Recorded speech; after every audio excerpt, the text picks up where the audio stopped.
Ladies and gentlemen, welcome to Mark Bell's Power Project Podcast. Today's episode of the podcast is brought to you by Piedmontese Beef. Dude, okay, Piedmontese is awesome because I've been seeing a lot of people comment of like how I want fat in my steak. I need more fat in my steak. I don't like these lean steaks. Those people sound funny. They sound funny, but that's the thing. When you go on Piedmontese's website and you look at the macros on a lot of their steaks, they have a lot of steaks that are low on fat, right? Which is great that if you're trying to get leaner, if you're trying to cut, you can get these steaks that are amazing. They're tender and they're low on fat, so you're not intaking hella calories. But then they also have steaks that have a good amount of fat. Nothing insane that's going to just make you fat, just a good amount of fat. So if you're not dieting, it's easier. Like Andrew, yourself, didn't you just use lower fat steaks or cuts of steak when you were dieting? Yeah. So like instead of like taking something out of my diet, all I did was went from like a ribeye to like a bavette steak. Mm-hmm. So just, I have some notes down here just that way I'm not like totally BSing you guys, but like a ribeye has 10 grams of fat and 24 grams of protein per serving. A bavette has 4 grams of fat and 25 grams of protein. And of course, you guys know that I absolutely love the flat iron steak. Sorry, let me change the camera. Do that again. You guys know I love the flat iron steaks. That's to me like hands down second to none. The flavor of it, and of course the fat to protein ratio is, I mean, it's just insane because that one is only 2 grams of fat to 23 grams of protein. Oh my God. I mean, you're not going to find that anywhere else, you know, in any other meat companies. It just, I mean, good luck trying, but. And it doesn't taste like sand. Oh, it tastes fucking amazing. I can't believe that there's sandy meats out there. Yeah, man. Oh, that's terrible. All right. Don't get those sandy cuts of meat. Head over to Piedmontese.com. That's Piedmontese.com. At checkout, enter promo code Power Project for 25% off your order. Again, check out the higher fatter cuts of beef. Check out the leaner cuts, or you can do what we do, which is get the Power Project Deluxe Bundle. Again, that's Piedmontese.com, Piedmontese.com. At checkout, enter promo code Power Project for 25% off your order. And if your order is $99 or more, you get free 2-day shipping. Picture of Arnold with like Andre the Giant. You ever see that? I think I have. Yeah. He's like between Andre the Giant and like Wilt Chamberlain or something like that. It's just the weirdest photo ever. And he was a big guy. He looks tiny. Yeah. Yeah, I like the meme that's been going around where it's Shaq, Yao Ming, and Kevin Hart. Oh shit! And it's you know what? How it's rent, bills, and then Kevin Hart is the stimulus check. That's great. It's been awesome. Yeah. How you guys doing today, though? Doing awesome. Yeah. Yeah. Excited to have our boy Doug Fruchey on the podcast today, and get to the bottom of some of this bodybuilding stuff. Doug's been on a mission as of late, and he's been getting in just ridiculous shape. Holy shit, that's a picture. Wow. Kevin Hart might be like, photoshopped in with his like at his height though, but that's how he would look. Man. Yeah, before we got on air, we were talking about bodybuilders standing next to a taller bodybuilder. Chris Bumstead was our example in the last Classic Olympia. And the other two guys next to Chris looked freaking amazing. Like they looked sharp and lean, but Chris just looked like dad. He just looked like dad. He did. He totally did. So funny. Oh my God. Oh, yeah. It's distracting. Oh, Yeah, hey. I've taken some pictures before where I'm next to like Hapthor and stuff like that, and it's just like you just don't stand a chance. You're just like, I'm just gonna look like nothing. Well, when you trained with Phil Heath, when I was taking those pictures, you know, usually wherever we are, Mark's gonna be the biggest dude in the room, and then all of a sudden he was. I mean, we're talking about Phil Heath here, Yeah. so Yeah. it's like, whoa, like he's so.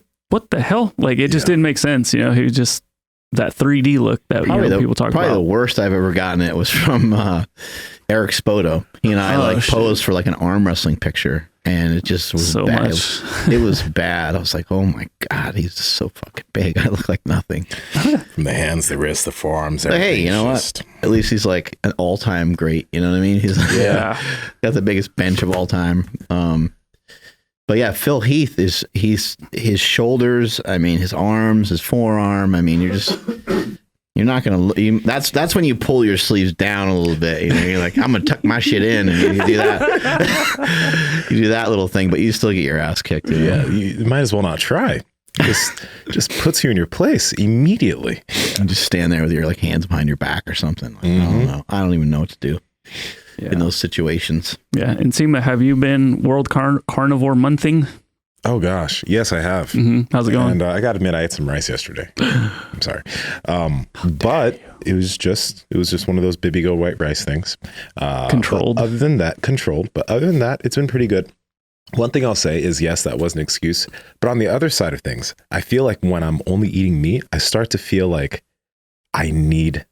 Not that I need carbs, but I start to feel like I'm getting. This is gonna sound bad.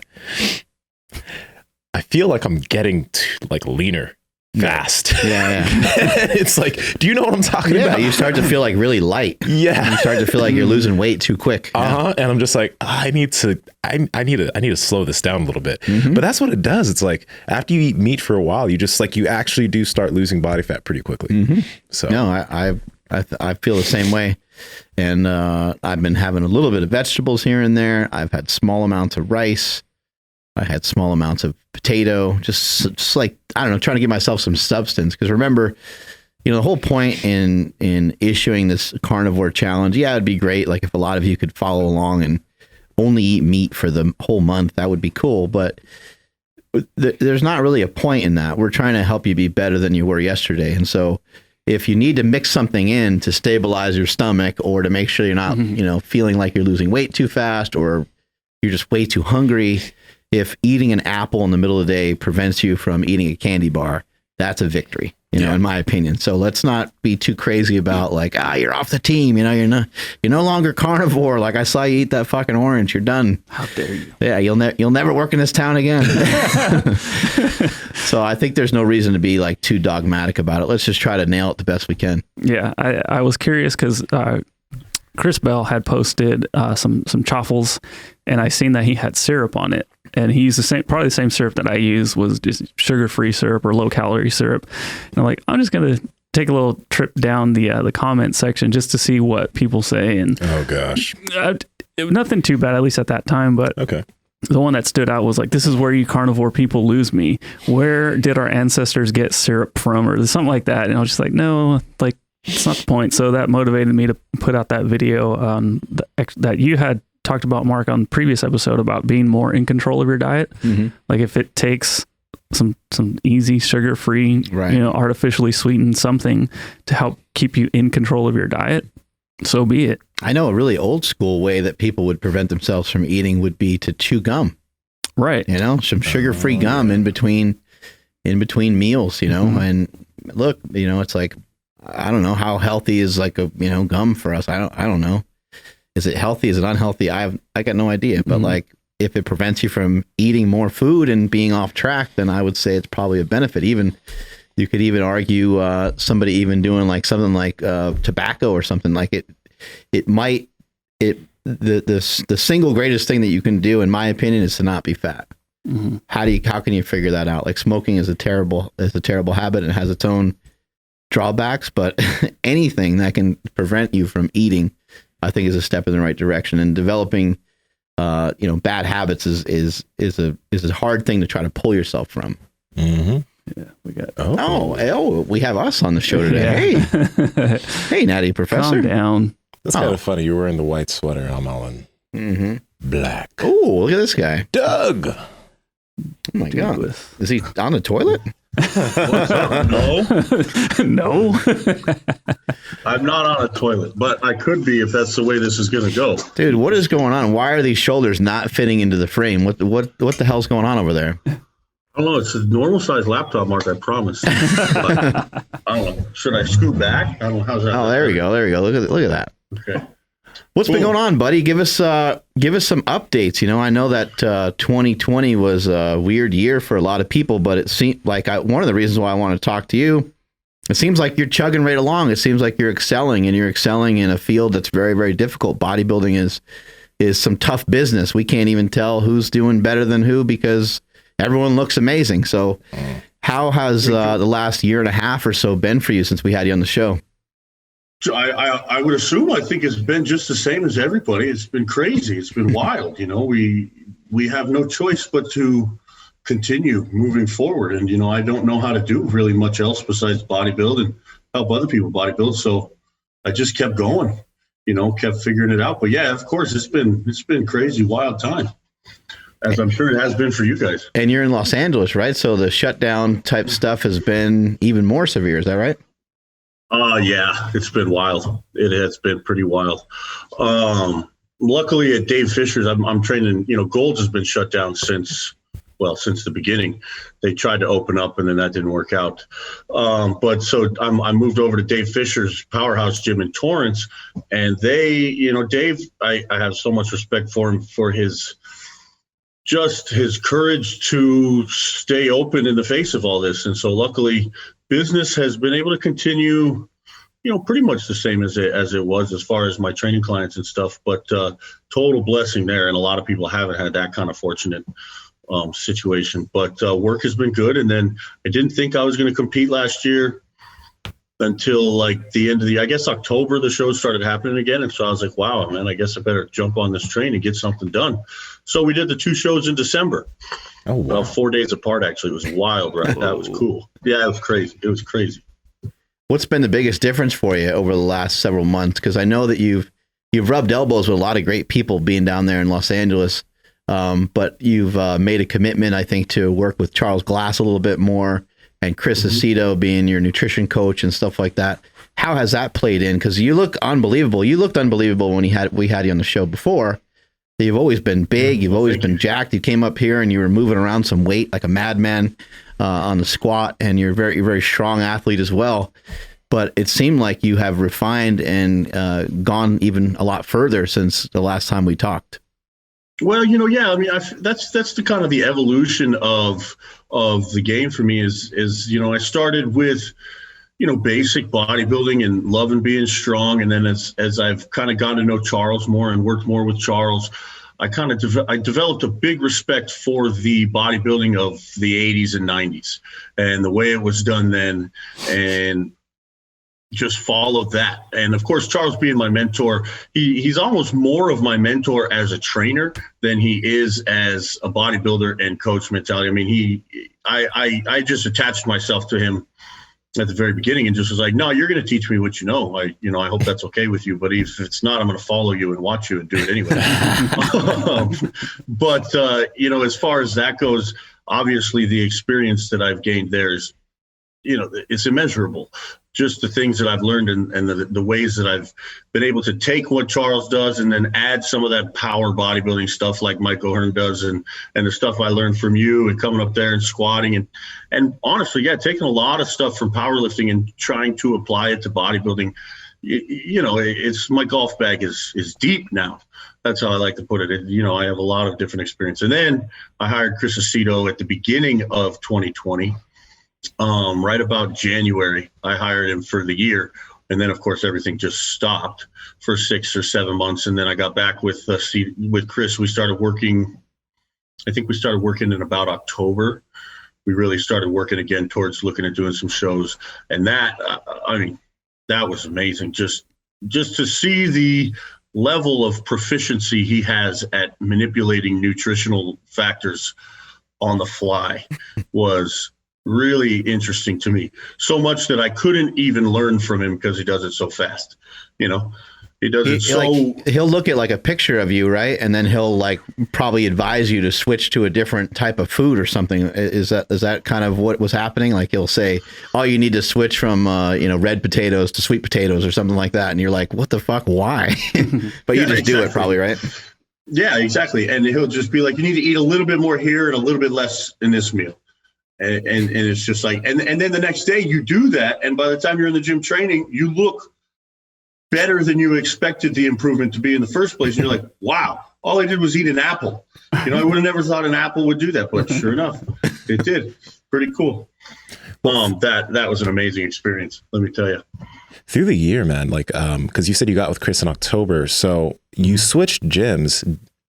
And you did get bigger, but how did your training take any type of hit with like less equipment than what you're using at Gold's? How did you have to adjust as far as your training is concerned to still make progress through 2020?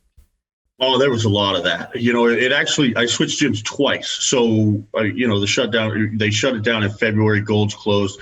And then I found a little tiny 1,500 square foot private gym that I could work out in only from 3 a.m. to 7 a.m. Oh, wow. So for the beginning of the coronavirus shutdown, I was able to do 3 clients and then my own workout starting at 3 a.m., finished by 7 a.m. There's my day. It was finished. And the gym has, 1 squat rack, 1 bench press, 1 incline press, dumbbells up to, I don't know, like 60 or something. So it's basically like you can squat, barbell row, and you can't deadlift because there's not enough weight. And honestly, you couldn't even really squat because there wasn't enough weight. And then that was just about it. So that was my first gym. And at that point, for those 4 to 6 months, or however long it is, I basically just did that, squat, bench, and deadlift. And I did that consistently 4 days a week for probably 2-3 months. And I would just come in and destroy myself. It was me and 1 training partner, and we just put 405 on the bar and say, okay, it moves until you can't move it anymore. And we would do that for, an hour and a half, 2 hours till we had to leave the gym. Honestly, that worked pretty well for a little while. If you keep the food up and literally we'd come in there on back day. It's like, okay, we're going to barbell row until we can't. And then when we can't row anymore, we'll just start deadlifting, Yeah. And then on squat day, it was basically like, we'll just squat until you can't. That was what we did. That was actually a lot of fun. Mark, you know how much I like to squat. You can imagine. That was fun. We had some fun. And then at Powerhouse is a great gym. Dave has all the old school equipment in there you could imagine. Doesn't have any hammer strength. So that's been like the biggest thing as a bodybuilder, especially of Charles Glass's tutelage. Hammer strength is big. And I literally haven't touched hammer strength since September. I miss it dearly. But at the same time, I've learned, like you said, you just adapt and you just figure out different ways to stimulate the muscle with dumbbells, barbells.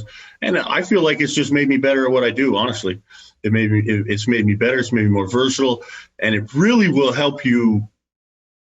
Here's a good way to put it. Those times where it's like you go to do something, you're like, no, this doesn't feel good. Let's go do something else. Well, if you don't have that option, it's like, no, this is going to feel good.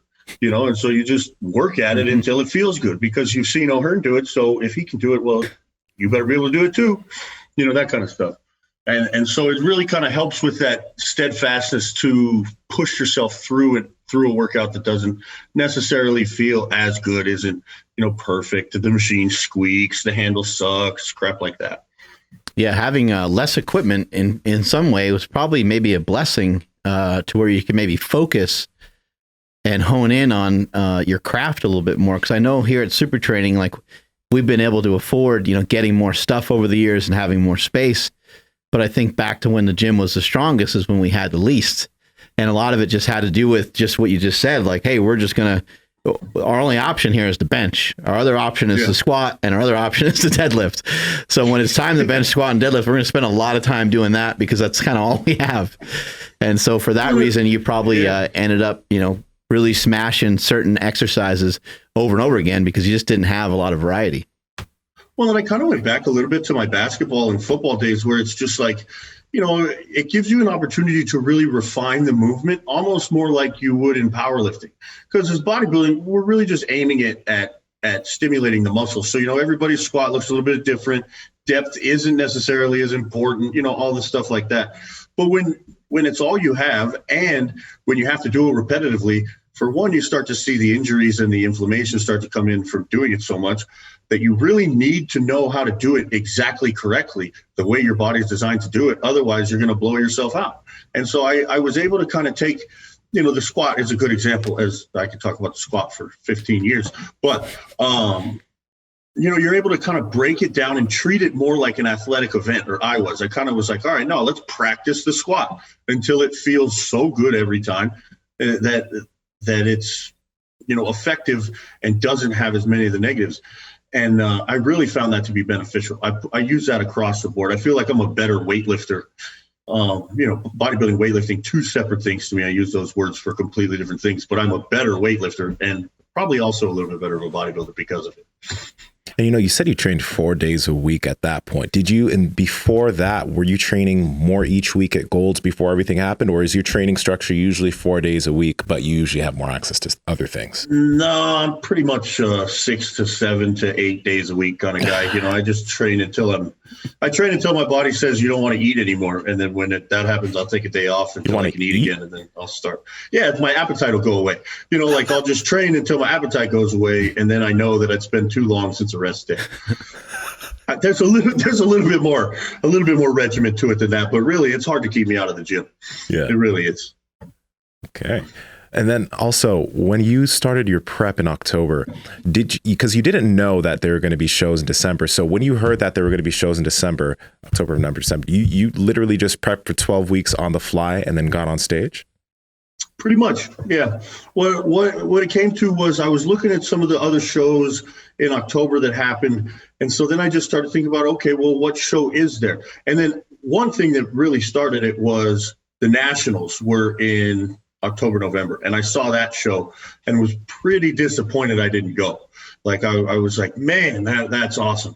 And so I talked to Sean Roden and Charles, a couple people, and I had the idea. I was like, well, I already am going to go to the Olympia in December in Vegas, so maybe I'll just do the amateur. And so I kind of kicked that idea around, sent it to Chris, and he was like, yeah, why not? And so we just decided it's the last show. It was December 16th. We'll do that show.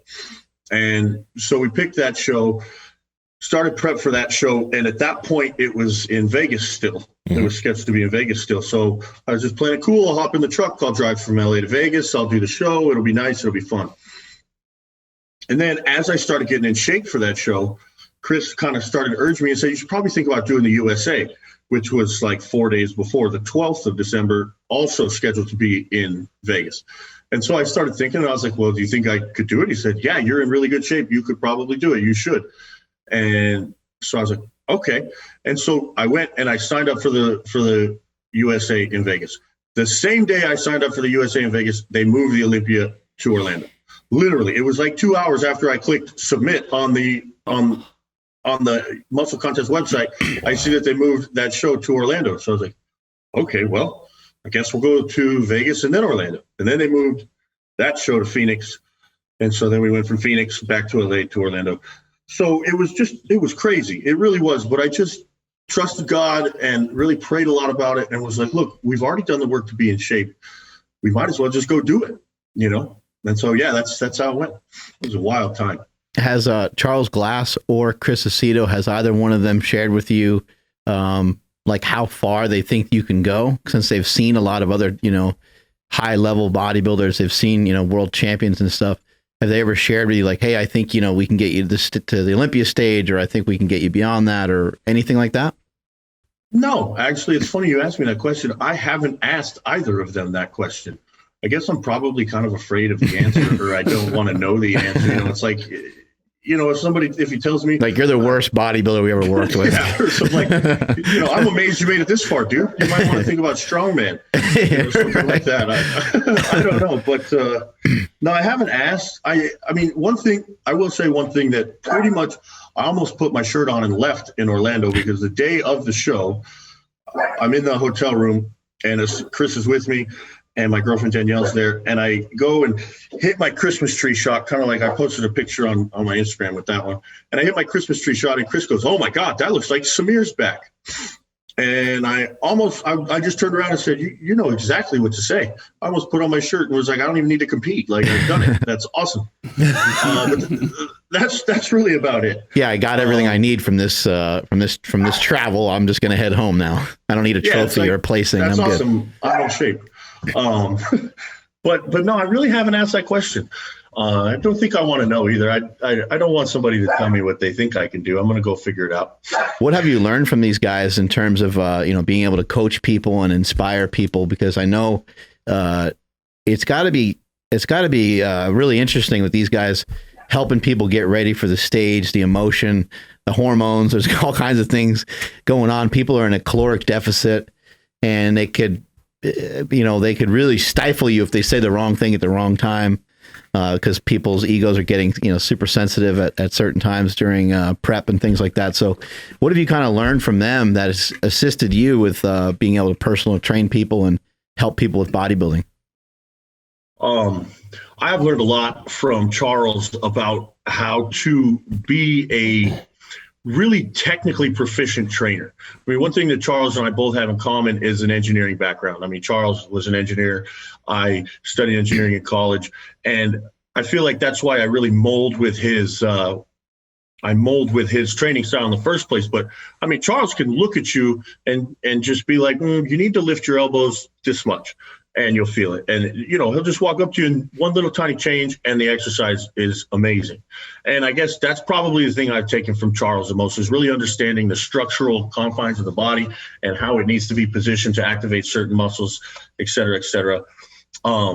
Chris is, it was our first year working together, and the best way I can put it is we didn't have very much conversation at all, but we got the job done, and it was amazing. So I think, I don't think Chris really cares about what he says and whether or not it's going to stifle your emotions or anything like that. I don't think he cares one way or the other. He's going to tell you exactly how he wants it. But in that, you can really kind of see that that's what's really important. Is you just get the job done. And a lot of times I was more calm this prep with Chris simply because he was calm. I send him pictures and he wouldn't say, "Wow, you look great, awesome," or "Oh shit, you look terrible." He just send back, "Eat this. These are the changes." And that was it. That was all the conversation we had. But because he's Chris Aceto, and I know that, he's had these same conversations with Jay Cutler, Sean Roden, anybody else I respect, it's like, okay, well, if he's telling me that, I'll just go ahead and do it. I never thought twice about it. And that was really awesome, to not think twice about anything and just kind of do exactly what was needed to be done. Did you ever email him about a cheat meal?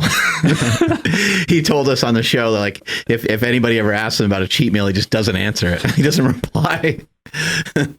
Yeah. Has there been about 9? It was like 8 or 9 weeks into the prep when you can kind of tell when it's like, okay, we're going to get serious now. Cardio's up to an hour a day. Food's getting kind of low. And I think I emailed him and I told him, my energy level's getting a little low. I'm kind of tired, and he literally verbatim is what he wrote back. "I wake up like that every day. I got 4 kids." That was the email. And I was just like, okay, I'll never, ever mention that again. And I did it.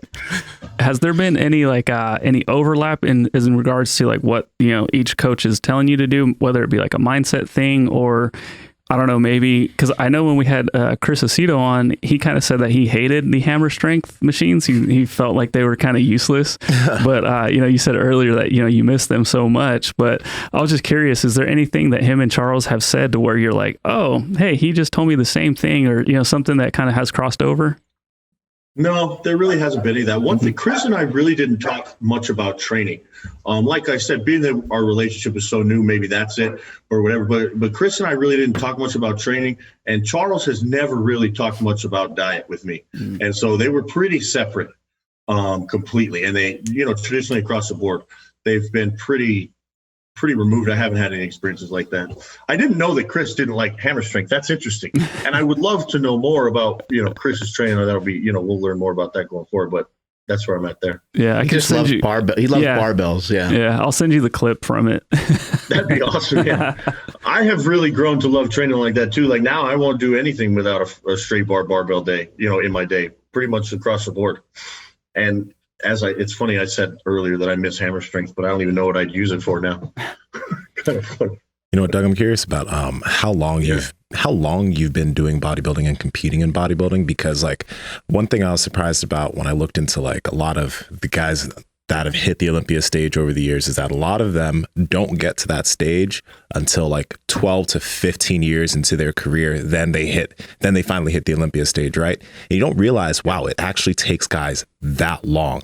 So far, you are massive, you're heavy, I just don't know how long you've been doing it, and also how you feel about where you are and getting there. How's that process going for you right now? How do you feel like your progress is going?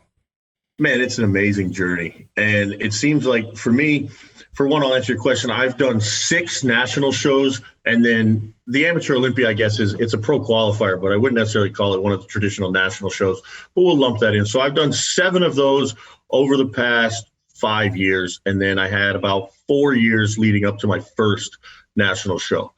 So what's that? Let's 10 years. Yeah. Just about 10, 12 years, 10 or 11 years. And as far as where I stand, the best way for me to put it is I literally become less interested in the result every time I do it. Interesting enough. I mean, of course, I still want to win, but I have become so obsessed with the art and lifestyle of bodybuilding and the purity of that game, I guess, that winning, it becomes less and less of the objective. And I mean, yeah, of course, I like to compare myself. I think about where I stack up. I know there's guys that are younger than me that are already pros and guys that are younger than me that are being successful in the pro ranks already and stuff. But like you said, I'm a large man. And I feel like that's one thing is the larger you are structurally, the longer it's going to take for you to get there. But it's just such an individual thing. I mean, really, it's as I get better and better at it and deeper into it, it's more about seeing how much you can manipulate your body to do what you want it to do. And that becomes more the main goal is, well, let's see where I can end up. And so that I've stopped questioning it as much as just being excited to discover it. Yeah, I mean, you're way further along than you were 5 years ago, right? And isn't that the point? You're just trying to get... Yeah, exactly. I'd hope so, yeah. You're just trying to continue to, figure out ways to continue to get better. What are some weaknesses that you've had to work on that you feel like you addressed that you may have brought up, and how'd you do that? Sometimes somebody's like, hey, look, you got to bring up your shoulders, or you got to bring up this or that. Sure. What's something that you had to address over the last maybe 2-3 years that you've been able to knock out pretty well? Oh gosh, legs was my biggest triumph this year. We really kept them big and round and full. Like, I feel like my legs really matured all the way over the past 18 to 24 months. And that was a lot of stuff with Charles and I. Charles, he really told me that he had to go back into his notes to look at what made Chris Cormier's legs grow. And he used Chris Cormier because he compared our strength and power a little bit. And he said, Chris is the kind of guy to go in the gym and no matter what I tell him to do, he's going to do it. And it doesn't matter if it's going to kill him or not. And I pride myself on, especially if Charles tells me, that's how I am. I'm just going to do it. And so we did, some crazy volume on legs, things I never really thought were even possible to do. And we just knocked them out week in and week out. And that really worked. Another thing that I really think I did great this year was posing. It's not my favorite thing to do. I'm not the bodybuilder that really looks forward to compete like show day and, shaving my body and getting painted and then dancing around on stage. It's not really my thing. But obviously it's part of the game and we got to be good at it. If you're going to have a product, you have to be able to present it. And so, and I think a lot of that was just practice and studying the older guys and watching the way they did it. And then just a lot of practice. I mean, when bodybuilders say that they practice posing 2 to 3 hours a day, I kind of always thought they were bullshitting, but they're not. It takes that much work to really be comfortable enough to inherently display that without looking like you're trying too hard. And that's something that I've never felt so comfortable on stage as I did this year. So that was awesome. It's crazy that you mentioned your legs, because your legs always seem to be like your strong point. Like you're a strong squatter and you're super big. So how were your legs a weak point? They just weren't as round and full as they needed to be. They've always been strong and they had okay mass, but I'm 6'2" and they just need to be bigger. They need to be and again, I kind of feel like it's a disadvantage it's both an advantage and a disadvantage for me to be where I am and see the guys that I see. And because I end up just comparing myself with Jay Cutler, Ronnie Coleman, Sean Roden, and, Chris Cormier and Flex Wheeler, because those are the guys on the wall in the gym. It's like, I don't see many of my peers that much. And so when I'm looking up there, I'm like, my legs look like shit. I'm looking up at the wall. Well, okay. So that's just what I compare myself to. But that's the goal overall after all. So here we are.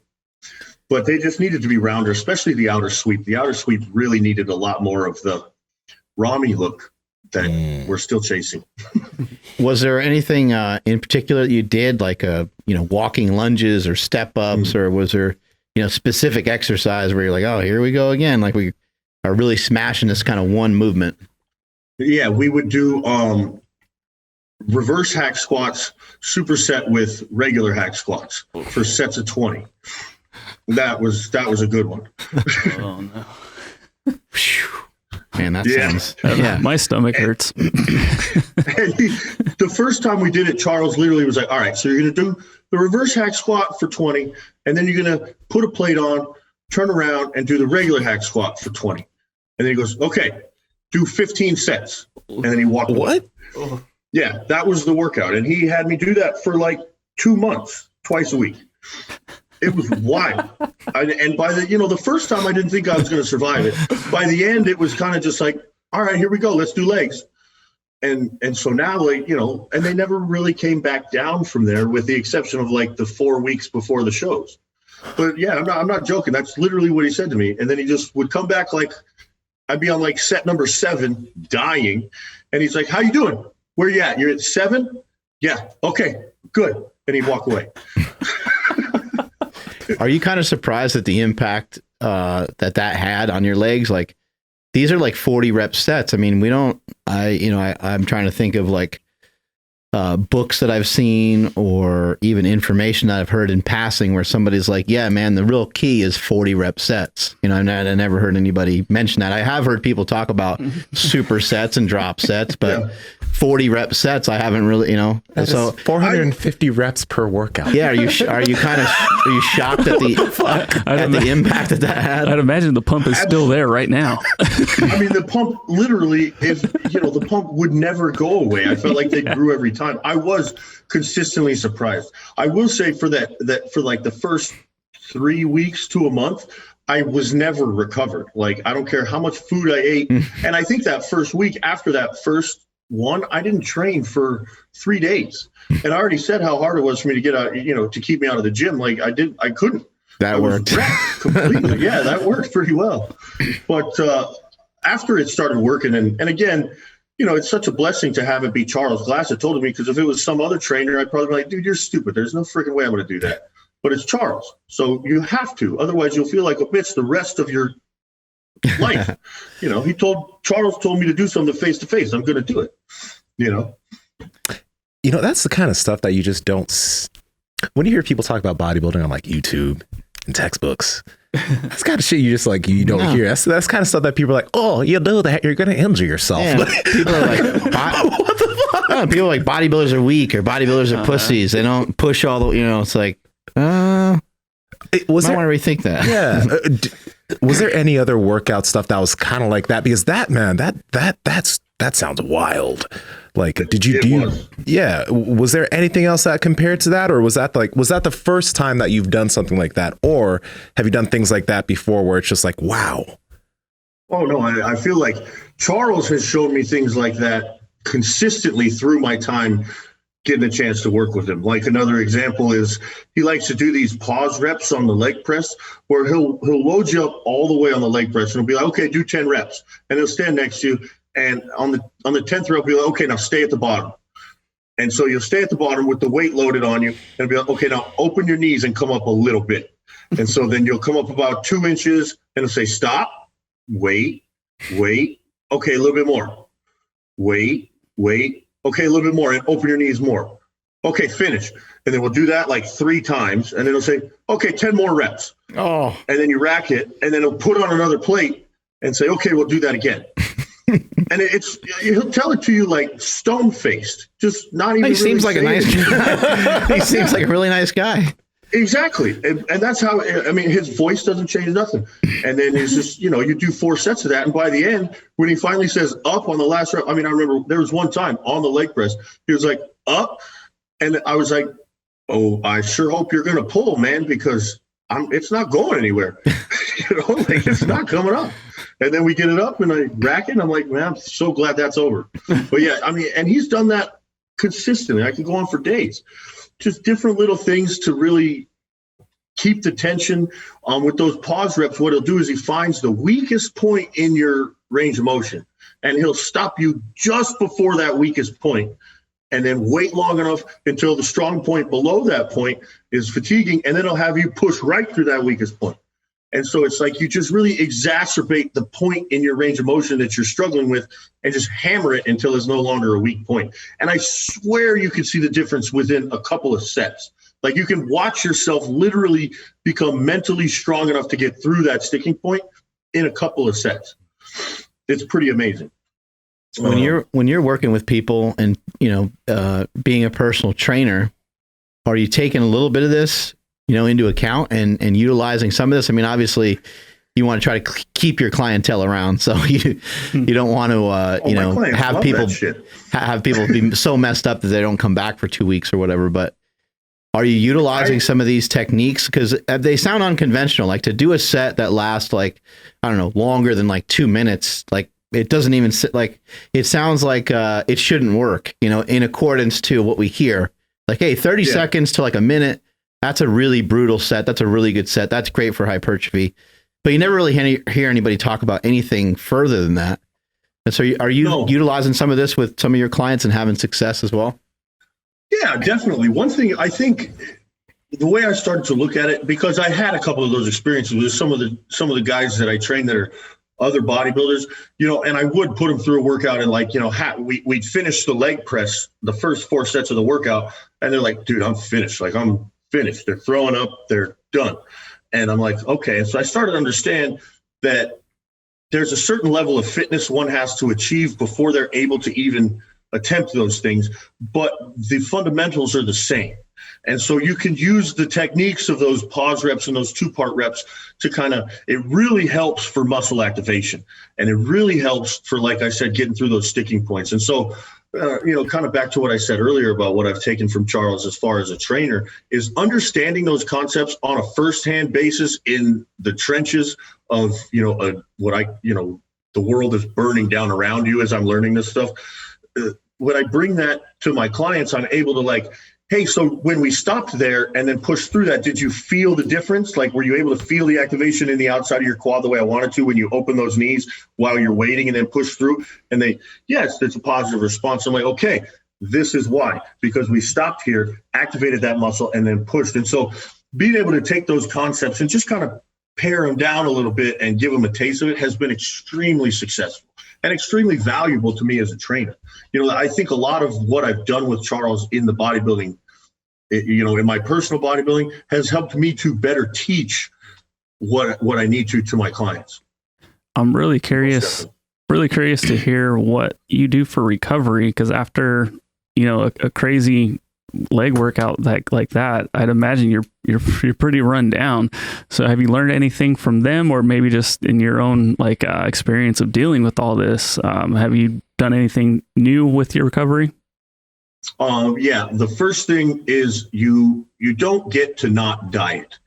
And of course, when you say that, the whole world thinks that I'm on a calorie restrictive diet every day and, trying to get lean, which is absolutely not the case.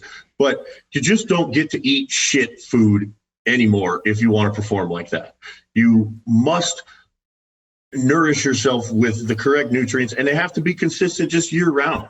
If you want to go in the gym and train like that, you have to fuel yourself to train like that. And it is still pretty strict and regimented, because you can't buy anything at a restaurant or at a fast food, obviously not a fast food place, but really I've found at even the nicest of restaurants, you can't buy anything that is devoid of shit.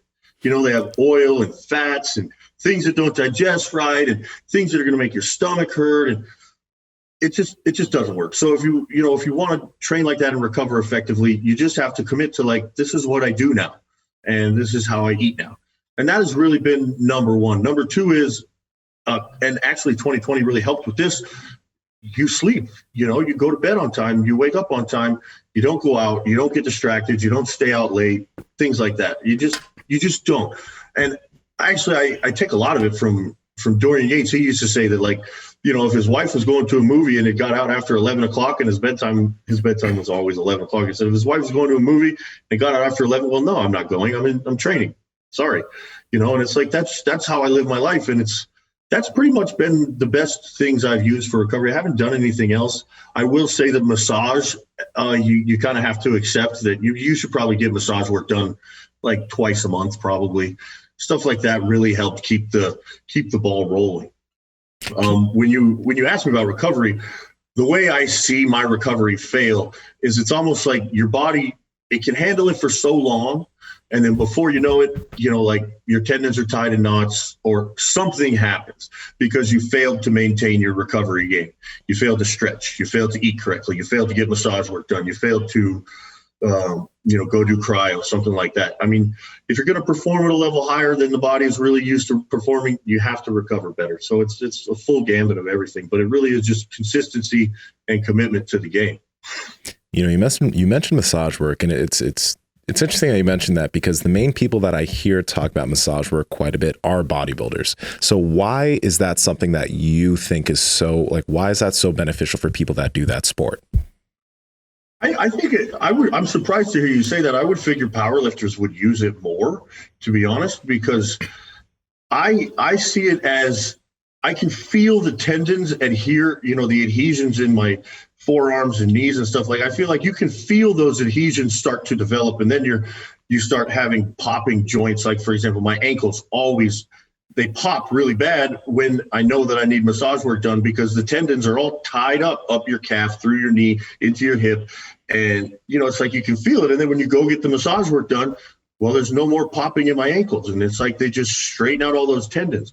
So, I mean, I know bodybuilders think it's really good for your muscle health and to keep round, full muscles, but I'm pretty sure that that's more genetic than anything. Like, some guys' muscles are just rounder than others, but the tendons always need to be put back in the right place. And that's really why I think massage work, and the guy I use does mostly Graston work, which is like scraping and stuff like that. I just feel like they put everything back where it's supposed to be. And you can do a lot of it yourself, but there's also a lot of it you can't do yourself. But yeah, that's why it's so valuable. They just kind of make sure everything gets put back where it's supposed to be. You mentioned stretching briefly. Do you stretch? Oh yeah, every day. Every day. Is that before a workout, after workout, static stretching? What kind of stretching are you doing?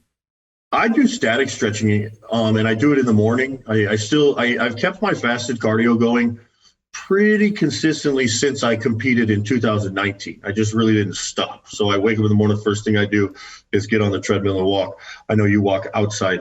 I just, for some reason, like to walk on the treadmill. It's just kind of my environment. I do my thinking there. But before I do that, I have a 20-minute, really pretty lazy stretching routine. I call it lazy because it's not conventional. And I really just use an apparatus to pull myself apart. Like, I'll put my hamstring up on a table and just pull and lean. And, that's how I developed my stretching. I took 1 or 2 yoga classes, was extremely self-conscious because I was so sweaty and dying, with all these pretty women folding themselves in half all around me, and I can't even do anything. But I took those concepts and just kind of made it into a bodybuilder thing you can do while you're standing there talking to somebody, hanging out, and it's really helped me. But yeah, I stretch every day.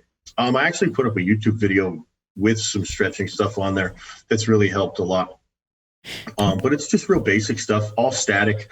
Well, I shouldn't say all static because I do some dynamic stuff with the band, but just real basic stuff. It's nothing special. Just stretch your lats, stretch your chest, make sure your shoulders can move, stretch your hamstrings, stretch your hips, stretch your quads and your calves, so it doesn't hurt so bad when you get on the treadmill and walk, stuff like that. How long have you been doing that? Probably about 2 years, 3 years now. Okay. Something like that. Oh, okay. That's cool. Man, I noticed a huge difference. I have terrible hamstrings. Like, that's really the one thing. My hamstrings, I think God just made them 2 inches shorter than they were supposed to be because they are so tight all the time, and that's really where it started. I was like, man, my hamstrings are so tight. And so I try to stretch my hamstrings. Then, of course, the hamstrings couldn't stretch. So I had to figure out, why don't my hamstrings stretch? Well, because my adductors are tight. Well, you can see how it went. But that's really helped so much with just kind of, and also it helps with the awareness of your body. Like, if you start waking up every morning and pulling yourself apart, you start to notice the trends of where you're tight and why.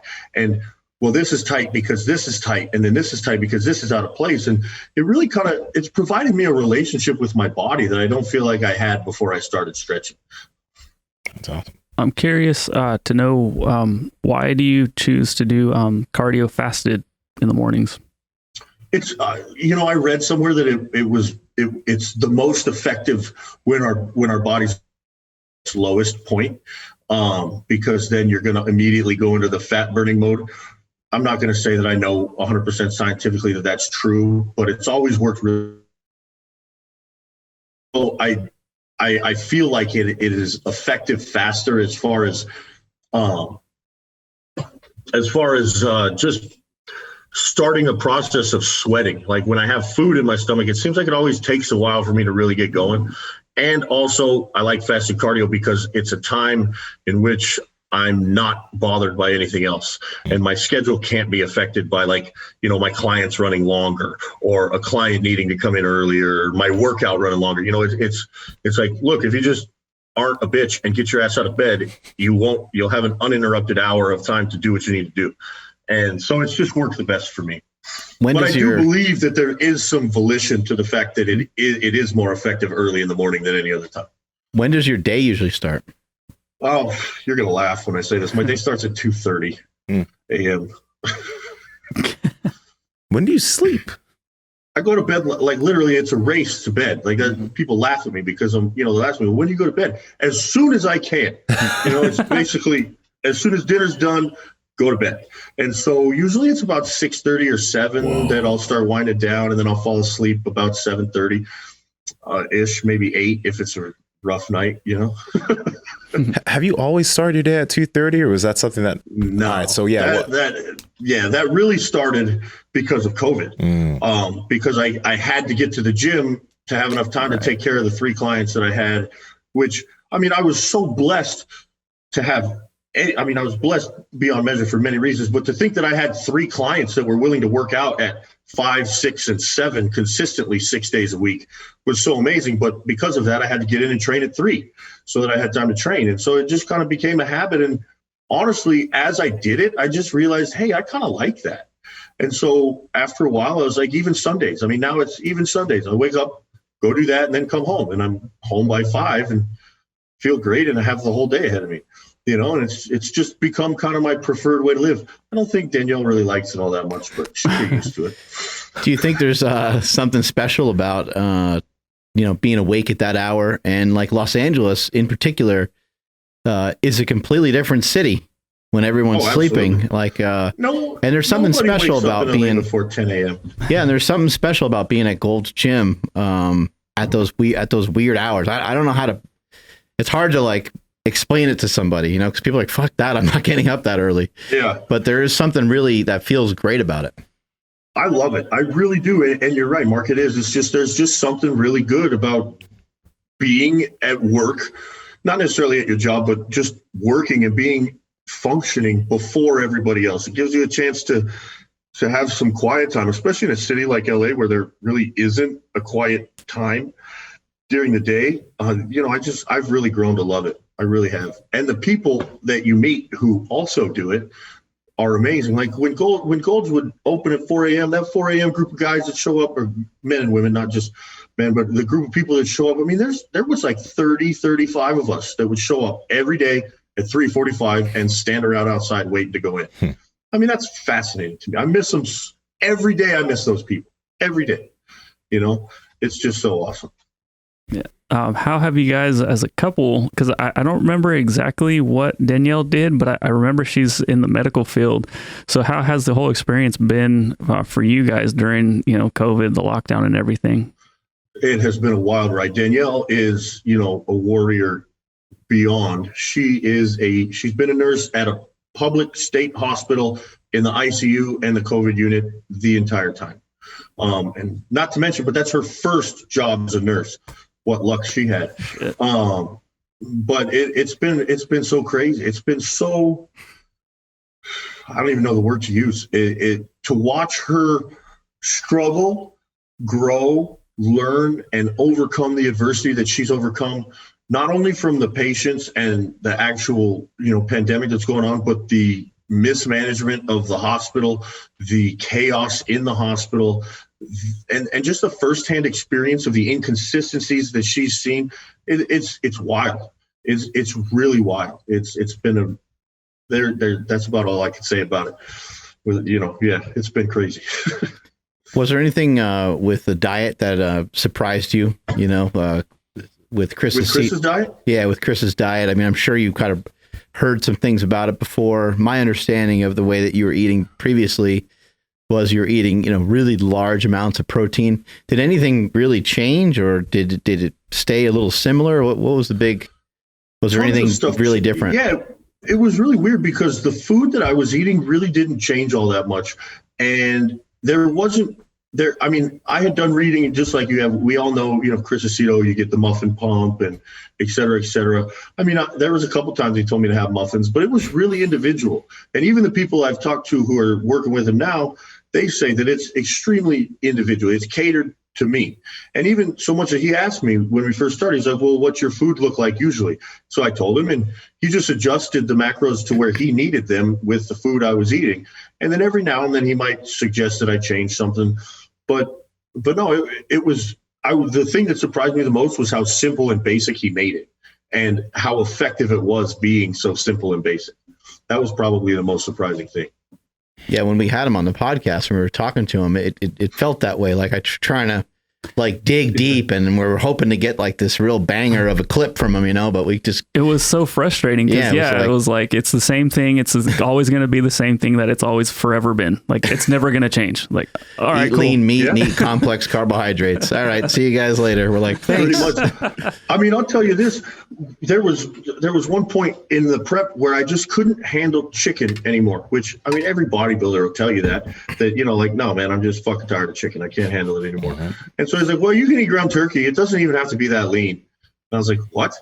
Okay, sure. I mean, we're like 6 weeks out. I'm thinking, I got to be real careful. Can't have too much fatty meat. And then, after a while, I was like, well, this ground turkey's great. You mind if I just keep going that? He's like, yeah, I don't care. Eat whatever protein you want. Just make sure it's 50 grams or something like that. And so then I really had to ask him. I was like, so wait, you don't care what type of protein I eat? He's like, no, if I tell you salmon and you want steak, have steak. It doesn't matter. If I tell you chicken and you want ground turkey, have that. And it's like, so they were completely interchangeable, and it was so simple, but yet effective. Like, you'd think that you'd notice even a slight difference in the way your physique looked from changing your protein source, but I kid you not, I didn't really notice one at all. And it changed my thinking completely. It's like, I've been stressing so much about all these little tiny things that you think matter, but they don't. You just do the work, eat the food, and continue the next day with that same process. That was a real eye-opening thing. I mean, even the amount of meals. I used to think you had to eat, as if you were going to be a bodybuilder and you were on a contest prep, you had to eat a meal every 2 hours minimum, right? Well, of course, that's just not the case. I mean, now I switch. Sometimes it'll be an hour and a half. Sometimes it'll be 3 hours. It's still pretty consistent, but it can ebb and flow with the way your body feels a little bit more and still be just as effective, and I've always kind of had a sneaking suspicion that the body was like that, but I would never admit that to myself. Well, because I have to be regimented. I have to eat every hour on the hour. And you got to be disciplined. And you got to be this and you got to be that. Otherwise, you're going to fail at everything. That's not true. Thank God. Man, I'm curious. Like, do you know how many, when you were getting close to stage, do you know how much fat you might have been having per day around where it was? I'm just curious if it was really low or... Minimal. And that's one thing that I agree with Aceto on quite a bit, is that the only dietary fat you're really going to eat is the fat that comes from your protein. Yeah. So we never had almond butter or avocado or anything like that. I mean, with the exception of my fish oil capsules, the only fat I was really getting was from my eggs, my salmon, and my beef if I ate it, but I wasn't eating much beef this year. Yeah, so we didn't really add any fat at all. Gotcha.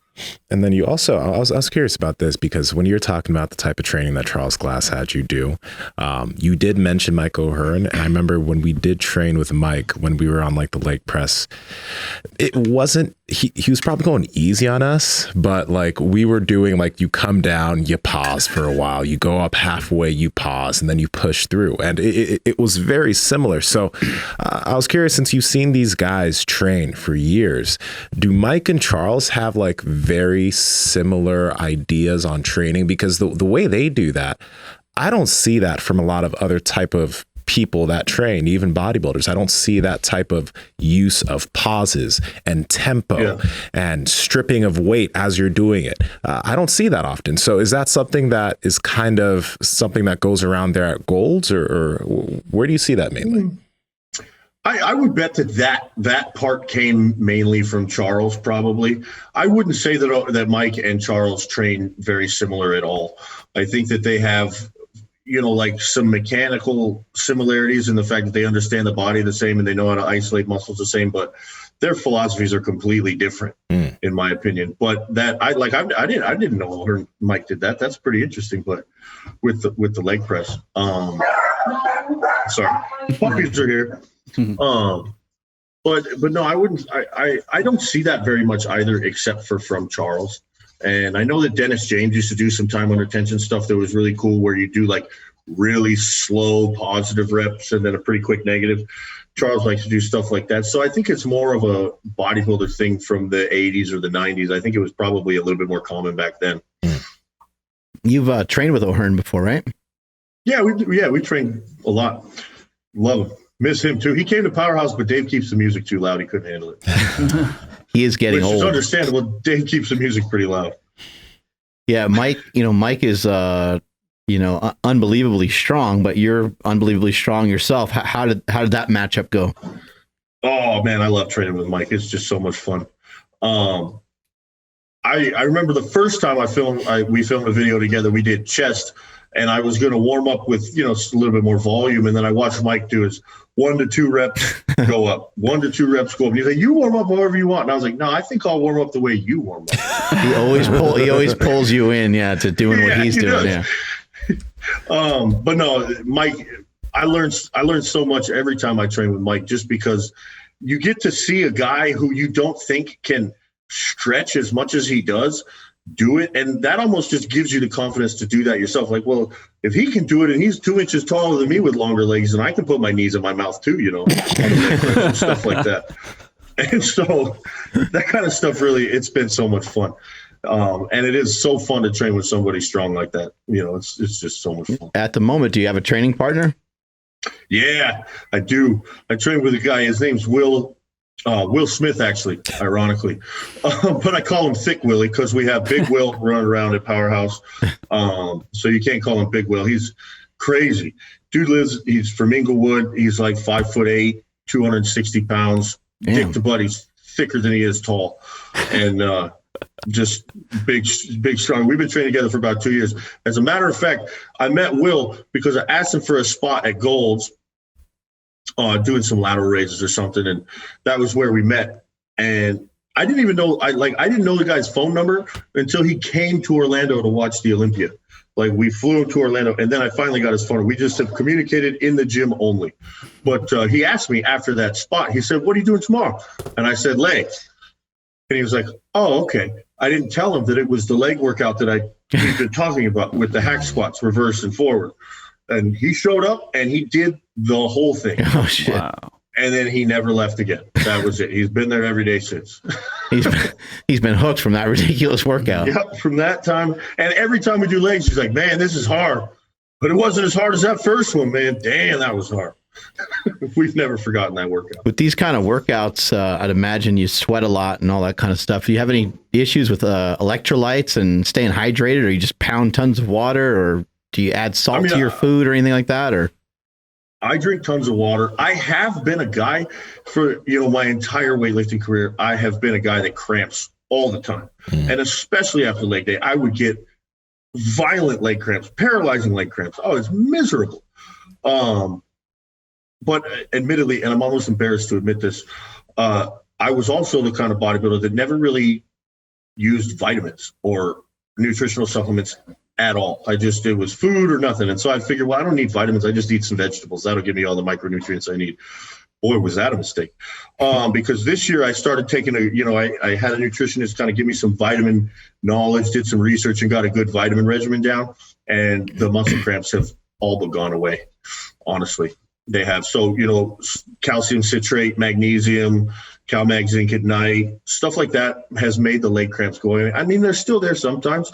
And actually, I've noticed that those little kind of cramps, like if you get a cramp in your adductor, or a lot of times it'll be my hamstring, it will show me where my body's out of alignment, because I feel like the body will cramp when the muscles aren't able to fire the correct way, especially when they're fatigued. And so then it'll tell me, "Oh, you need to go stretch and put your hips back in the right place," and then you probably won't cramp anymore. And so that's been kind of nice. Yeah, we've been digging a product over here called Element, which we really like a lot. We'll send you a bunch, and then you can let us know what you think of it. Okay. But I think it would help a lot. It's just, sodium, magnesium, calcium. It tastes pretty damn good. You throw it in your gallon jug when you're on your way to the gym, and I think you'd like it a lot. Oh, you drink it while you're training? You can drink it whenever you'd like, really.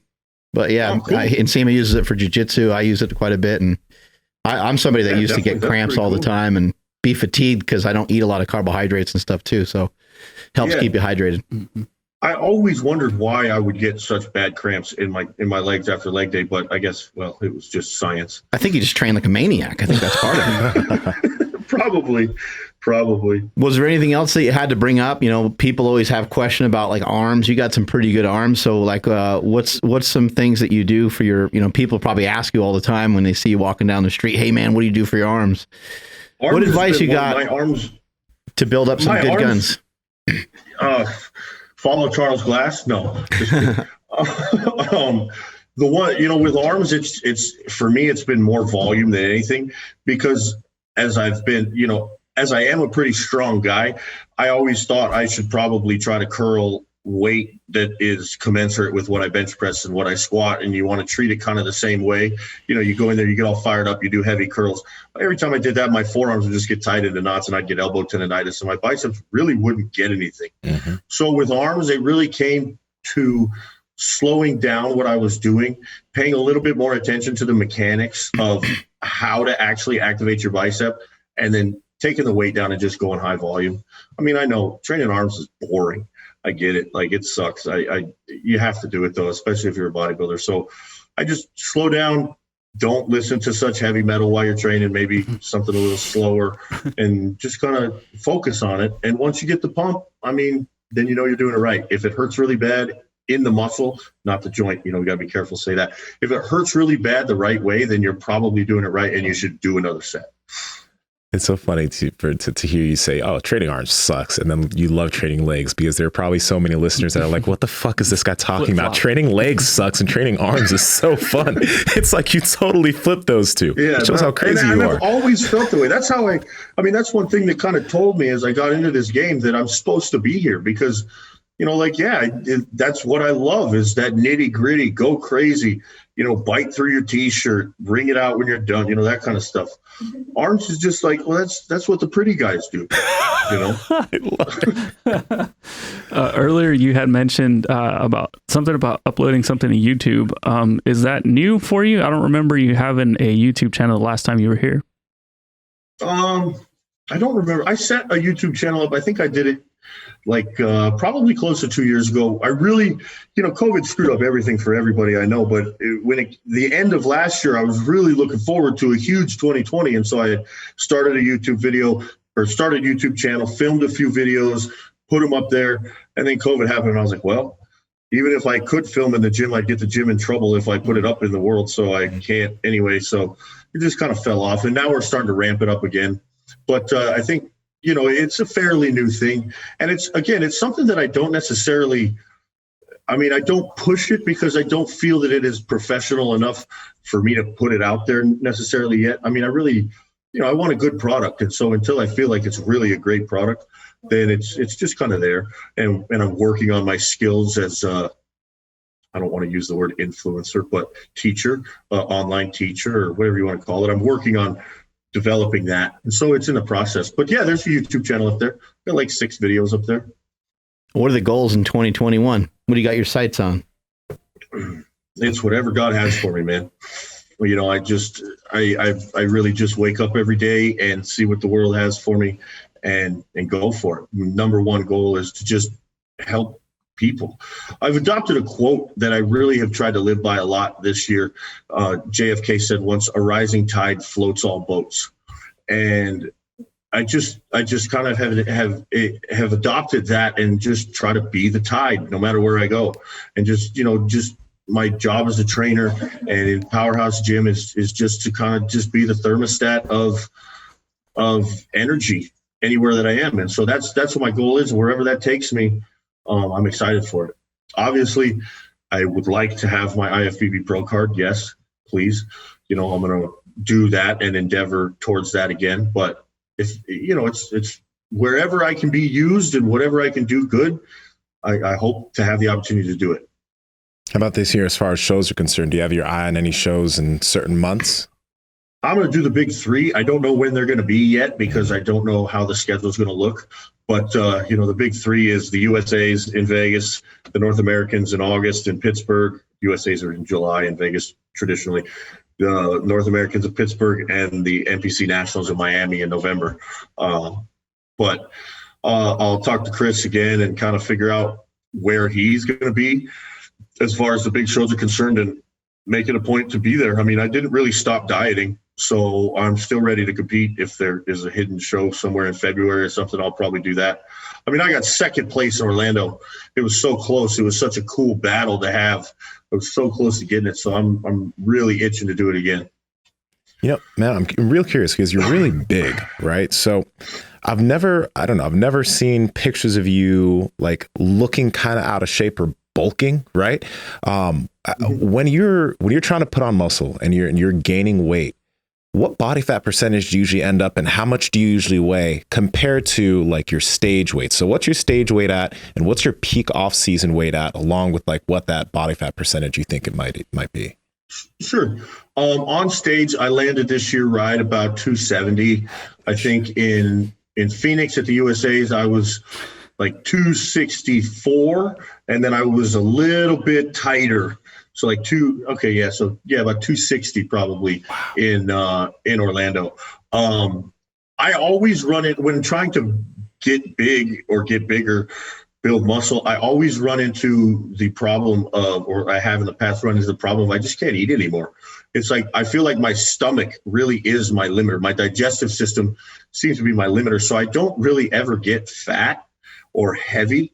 Like I've gotten up in the recent years, I think the heaviest I've gotten was like 305.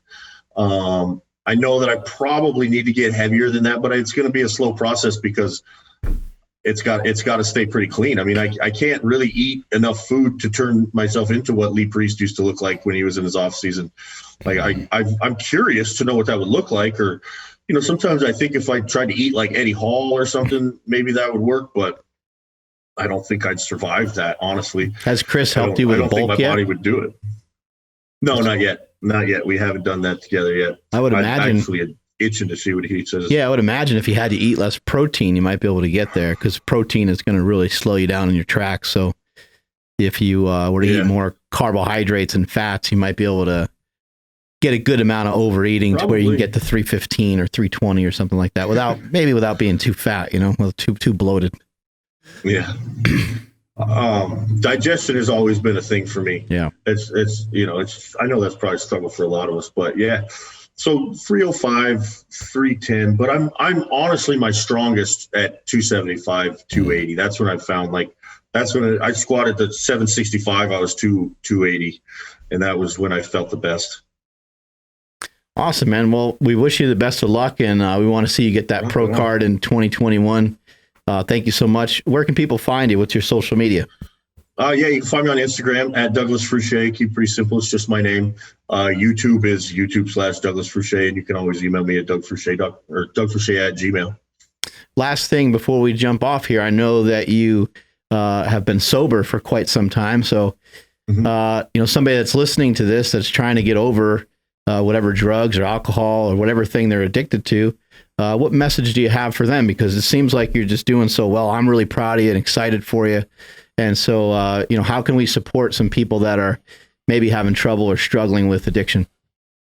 Man, especially right now at times like this, the first thing I can say is tell somebody, humble yourself and tell somebody close to you that you're struggling. And when you tell them that, just know that they're probably going to do something to help you, and just stick to it. And find a positive outlet, find a clean outlet. Obviously, I will probably recommend lifting weights. But I mean, in all seriousness, it saved my life. Finding an outlet that provided a dopamine release that kind of mimicked the stimulation you get from the substance you're stuck on can help. But also owning it and admitting that you're struggling is the first step. So trust in your community and trust in Standard Barbell Company because he'll help you out a lot. Awesome. Thank you so much. Have a great rest of your day. Thanks for having me. All right. Take care.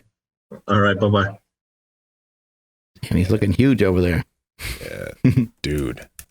305, 310. It's a big boy. Gets on stage at like 260. Lean. That's insane. Striated glutes. Striated glutes. Striatedglutes.com. Yeah, like, nah, he's super No, lean. don't check out some of them. That's probably, you want to check that out real quick, Andrew, see if it's a thing? I'm a little curious. Yeah. Do you guys have a weird blocker at this, at Super Training? We should. We should. We definitely don't. Oh God. I mean, Raspberry. be careful about these floors. Shoot. It's a little slippery. Yeah, but man, no, that 15 rep hack squat thing, man. 15 reps, switch other side, 15 reps, add a plate on, do that 30 sets. Fuck. Like, what the hell? Wow, yeah. That's really and twice a week. That is really something that a lot of people would be like, oh, that's too much volume. Yeah, you're doing way too much work. Yeah, you can't do that. You're going to hurt yourself. What about your knee tendonitis or whatever, you know? But sometimes you got to go all in. I'm not seeing anything on striatedglutes.com. no, We got to buy it. Okay. So either it's You gotta buy that domain immediately. We got to buy it. Takes you right to markbellslingshot.com. that's sick. Oh my God. Sold. But no, I think that is one. Somebody owns it? I don't know. Let me see. But I think that is one thing because when you hear like people talk about training on like YouTube and stuff, right? Like, so, We can buy it are you guys gonna purchase for this? $8.88 a year. Run the card. Let me make sure I spelled it Run right. the company card. Just have pictures of our butts on there.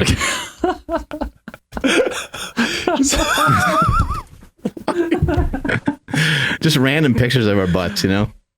Could be in shorts, So pants, good. whatever. A new daily photo. The first photo should be you and your the rainbow flag Speedo that you got. Yeah. Just you standing there, maybe daisies in your hand or something. That'd be perfect.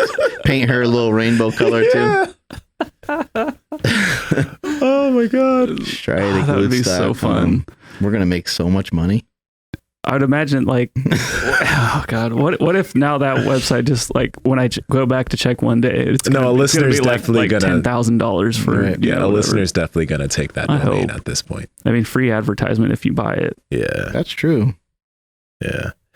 But okay, I was gonna say a lot of, like, yeah, so when it comes to a lot of these massive bodybuilders, yeah, there's a genetic component to it, and yes, they're some, yeah, they do use stuff, but at the same time, it's like they do some pretty crazy workouts that I'm not willing, or no, like most people are not willing to do. Like I'm not going to do that hack squat workout. No, I have no need.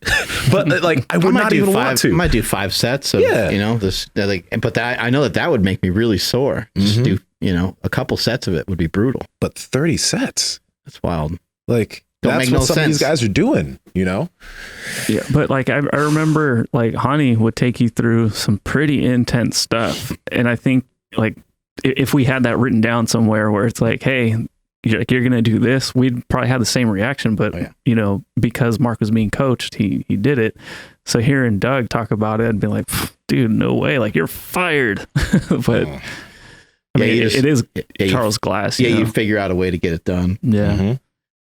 That's some brutal shit. Most people don't want to go through any of that. They just want to talk about how they want to be a pro, but they don't want to have to go through all the hard shit. What I always wonder is like, is it important to go through that stuff? You know, and I know what the answer is for me. I think it is important to do it. I think you do have to like go too far. I think it's important to go too far just so you can learn, you know, what's optimal for you, you know, and maybe Doug finds his way, maybe through working with Charles, he does these 15 sets. And as he matures and as his legs continue to grow and get in better shape, he's like, you know, I don't need 15, you know, or 30 sets or whatever it was. I can do maybe half and still get away with just doing half. And that's how you learn for yourself, ultimately what's optimal. And that's why people start to chop stuff out as they get older. They're like, well, I just didn't need to do that anymore. But maybe you needed to do it in the beginning because maybe you need the mindset to be tough enough and strong enough to push through that shit so that you can endure and so that you can hang in there and that you can get through all these other things that you have to get through in order to be a success in the first place. Yeah. And you're right. It's 15 sets, not 30 sets. 15 sets of 30 reps. But it's 15 sets of 2 different things. Yeah. But yeah, no, definitely something like that will help, like, for most people, if they do attempt that, will really help them see what level they can reach. Because most people have probably never pushed themselves even close to that, right? So let's say you do choose to do a workout like that. Let's say you manage 10 sets. You've probably never done something like that before. And you're like, holy shit, I can push myself this hard. Like, this is how much more I have in the tank. Right. Right. And then you can actually see where that point is. But how often do we really think that we get ourselves to even close to that point? Probably not often, if ever. And next time you go and train, and you're scheduled to do 3 or 4 sets of something, just try 3 or 4 more sets, rather than trying this 15 set ordeal of 2 different things, which is, a tremendous amount of work. Maybe just try to add a few more sets. Like I did it the other day, just doing a seated row. I was like, I'll just finish with 3 sets of this. And I was like, well, let me just do like 6 sets, because why not? Like, just add a little extra to it and make it a little tougher. And it was great. I mean, it made for a great workout. It made for a good challenge. I tried to keep the rest intervals short and just kind of went all in on it. But that's something to try to do in your workout, and you can kind of you can feel it out, and you can see where your mind's at. You can see like how bad do you want this, and for me, when I'm in the middle of those sets, I usually get encouraged to do more. I'm like, this is like right where I like to be. This is kind of fun, and we're coming down to the last set, and you can learn to love it. You can learn to kind of fall in love with the pain. Yeah. Sometimes I'll just pretend that like it's, I don't know, like you and I are training together, where it's like you're saying, all right, you're going to go for 15 reps. All right, cool. And then I get to 15, and then you'll say something like, all right, 5 more, and then it's like until I'm purple in the face. But like I'll do that to myself when no one's around too. I'll be like, I got a little bit of extra gas in the tank. Like, let's go. And then I'm like, all right, let's go. Like it builds on itself. And it really does, like, oh man, I thought I only had, a couple reps left. And it's like, I literally did the whole set again. Some people who listen to today's show might wonder like, oh man, I thought they were going to talk a lot about steroids or something like that. It's just a topic when you're talking about this level of bodybuilding that it's part of it. It's just every bodybuilder at this level does it. And so to me, there's not really a lot of reason to talk about it. And it doesn't really do us any good to like get into like, hey, I took this stack, or I took this combination of things. Like, we'll leave that to the forums, and leave that to the, if you want to search for it and find out more information, go ahead and, try to dig around for that kind of stuff. But I don't think it has a good place on a lot of these formats, just because like people don't understand it a lot. But it is a huge part of bodybuilding, just as it is a huge part of strongman, just as it is a huge part of powerlifting in a lot of ways. So I don't think it like really is an advantage to talk about it a lot, Yeah. It might be a section on striatedglutes.com. Yep. Striatedglutes.tv is also available, guys. Real quick though, Doug, when he was talking about the way he was training, it reminded me a lot about of Mike too, because both those dudes are really, really strong, right? But probably when you see them doing certain things, so when he was talking about bicep curls, right, he could probably bicep curl an insane amount of weight. But he was talking about how like he'd feel it in his joints, and he wasn't actually feeling the activation of his biceps, so he lowered the load. And I think a lot of people can get a lot from that, because he is insanely strong. Like, he can squat 7 something and whatever, but maybe he's not feeling the activation of his quads that he needs to feel, so he lowers it down to 405 or whatever and does a lot of reps to feel it in the quads.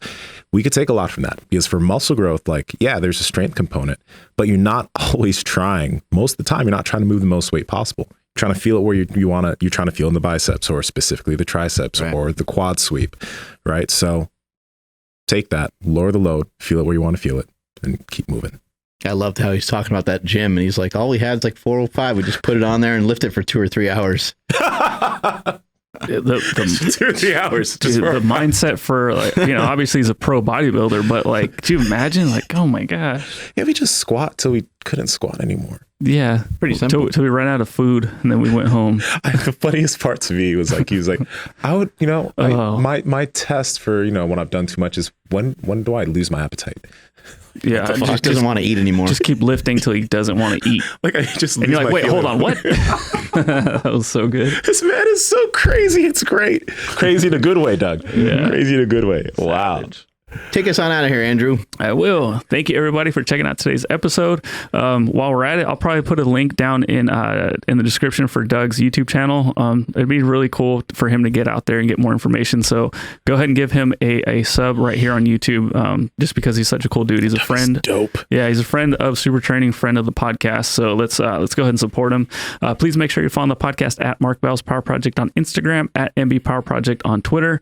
And if you have not done so already, please subscribe to the new Power Project newsletter. Links down in the description, as well as the podcast show notes. My Instagram is at IamAndrewZ, and on Twitter at the same handle at IamAndrewZ. And Nsima, where are you at? At Nsima Inyang on Instagram and YouTube. At Nsima Inyang on TikTok and TikTok. I can speak. Mark. At Mark Smelly Bell. Strength is never weakness. Weakness never strength. Catch y'all later.